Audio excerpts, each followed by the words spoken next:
And this is the low pan. What is different? Qual è la differenza? I'm translating because not everybody knows English. Okay. Questa adesso ci dice la differenza tra la bussola e il low pan. The middle is not the same. Il lago non è lo stesso. The middle is thicker and this is the more. Il lago è molto più sottile nel low pan. So this is a very accurate. E quindi è più accurato. And low pan have the data inside. E si vedono i dettagli all'interno, così, cioè si vedono proprio tutti i dettagli. Italy low pan and make different layers. Ok, questo è il low pan per esempio che stanno studiando Stefano e Pierfrancesco, ha dei livelli diversi, cioè ogni maestro mette i suoi anelli.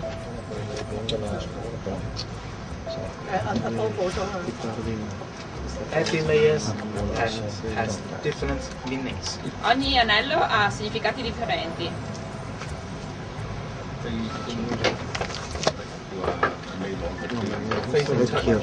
C'è anche numeri italiani. Sì.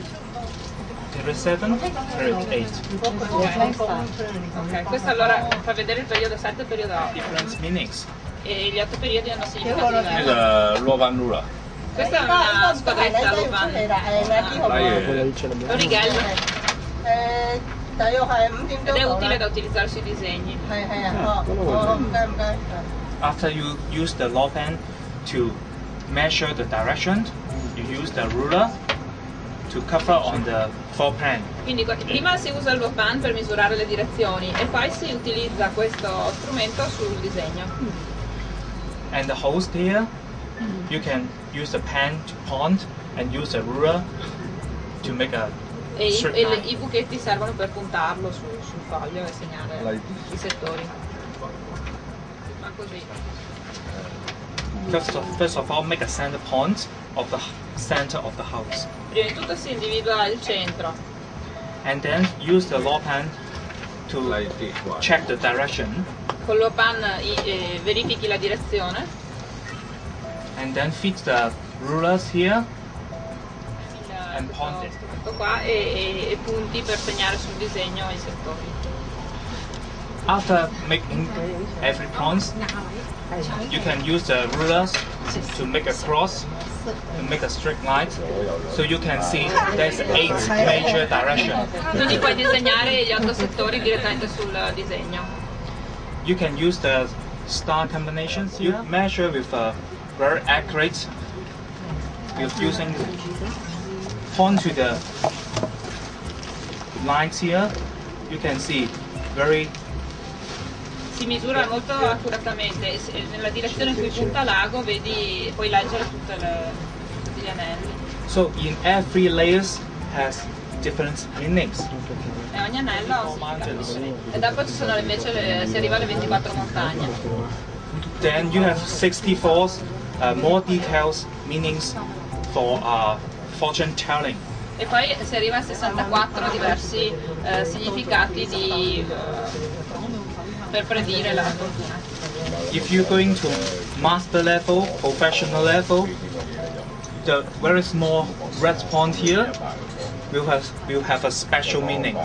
Se vai a livelli molto avanzati anche i puntini rossi qua sull'anello più esterno hanno dei significati speciali. Here is 384 small points here. Sono 384 puntini nell'anello esterno. One is red and one is black. Have a positive meaning and negative meanings. Ci sono rossi e neri, il rosso è positivo e il nero negativo. But this one is a professional layers. Ma questo è un caso professionale, sono anelli molto avanzati. So most of the Feng Shui lovers, maybe they use the layers inside. So accurate law pen is very important because even you one degree angle make different meaning. So the normal compass cannot do it. L'accuratezza invece di un low pan di questo genere è di più di quella di una bussola normale. È più Questa continua a preciso, sì. ballare. Questa cosa è sbagliata. And this one is the yeah, this one is a very cute one. Feng Shui ruler. Questo è il metro Choy. Yeah, Feng Shui measure tape here. We can measure every. Come quello che c'è. Ci dà le misure. My name is Michael Chen. I'm practicing architect in Hong Kong. Because of in my young time, I have been following the Master Wang of the Ouyang School of Feng Shui. He is a master that has been well known in the Chinese circle throughout the Southeast Asia, as well as Hong Kong and Taiwan.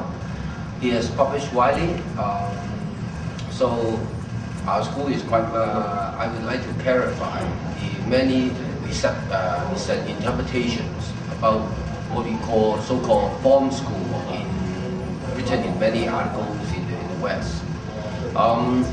Actually, to most practitioners in the East, where the Feng Shui originates, the form school never exists, actually. It is, the form actually is part of the Feng Shui theory. So Feng Shui is comprised of the form and the compass together. Normally, I think most of the Feng Shui people will agree on the formats. That's why it is a sort of a more universal understanding.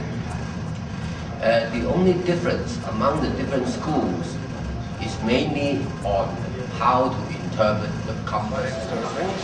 I've been interested in Feng Shui and Chinese astrology for as long as I can remember. In practice, probably about 30 years. I used to be a musician, and I think music combines the aesthetics and mathematics, which is what you find in Feng Shui as well. The Chinese number 3 consists of 3 lines, the top one representing heaven, the middle one people, and the bottom line is earth. And this shows the combination between Chinese astrology and Feng Shui, because the heaven represents the time of events, which is given by the motions of the sun, the moon, and the stars. The ground, of course, is Feng Shui, where we are being. But none of this will work unless we ourselves do the right actions. We must take the opportunities which are given to us by time and by the place where we are. And if we make best use of those opportunities, then we have good Feng Shui. My name is Choy. I'm a Feng Shui architect, and I got interested in Feng Shui because I basically want to learn Feng Shui to enable me to design better, and that was my starting point. And this is more than 30 years ago. And after 30 years of study, I realized that there is a lot of Feng Shui I can offer, but also there's a lot of Feng Shui that are superstitious, and we need to study it deeply to retain what is useful and throw out what is not useful. And we also got to bear in mind that Feng Shui is a Chinese cultural phenomenon, and we need to understand Feng Shui not only from a Chinese perspective, but from a world perspective, because every culture has their special characteristics, and we need to take these characteristics into consideration when we apply Feng Shui universe. Okay, we can start looking at the relationship between the compass school Feng Shui and architecture. Compass school Feng Shui looks at the intangible energy, things like time, space and orientation as a fixed environment. But without the form analysis, without physical observation and detail analysis of the environment in the physical sense, the compass methods will not be that useful to the architects, because you could focus the compass methods in many different levels. So before we can actually use the compass method, we first need to find out the physical condition of the site, the context of the site, and also, most important, the human needs, the requirements of our clients. If I understand these two tangible components, right, then we can apply the intangible Qi analysis in a more productive way. And we can use the compass score to give you an extra dimension which you would not have come to if you only use logical and systematic thinking. Very often in the creative process, we need to go against the trend. We need to look for an alternative way that we don't often think of. And the compass score, because its synchronistic nature, allow us to have a creative stimulation that's missing in the normal design analysis process. The methodology we use in the West is the Bajai system and the Flying Star system. Bajai means A-mention. We basically divide the space into 8 directions. And the idea is that in the Bajai system there are 4 west 4 directions and 4 east 4 directions. And if you are East 4 person, the idea is you live in an East 4 house, and if you're a West 4 person, you live in a West 4 house. Now, time as such is not taken into consideration apart from the year of birth of the user. It is a reasonably simple system, but it's a system that's quite useful if we consider local situations like where to put a person's desk, where to put a person's bed, or in which direction that is most favorable for general items of the household. But when it comes to more complex situations of a complex environment, especially places like Hong Kong where the living space is premium and very often we don't get a wide choice of where we live, Bajai system could be limited. Whereas Flying Star system, because it deals with the relationships between space and time, and it has a lot more layers of input, we can be more flexible and more dynamic in the way we apply the compass method. But both systems needs to bear in mind, right, the physical condition, the form and configuration, as we say in Feng Shui, and also the human needs. What the client wants to do, what the client's lifestyle, his cultural background, his psychological state of mind.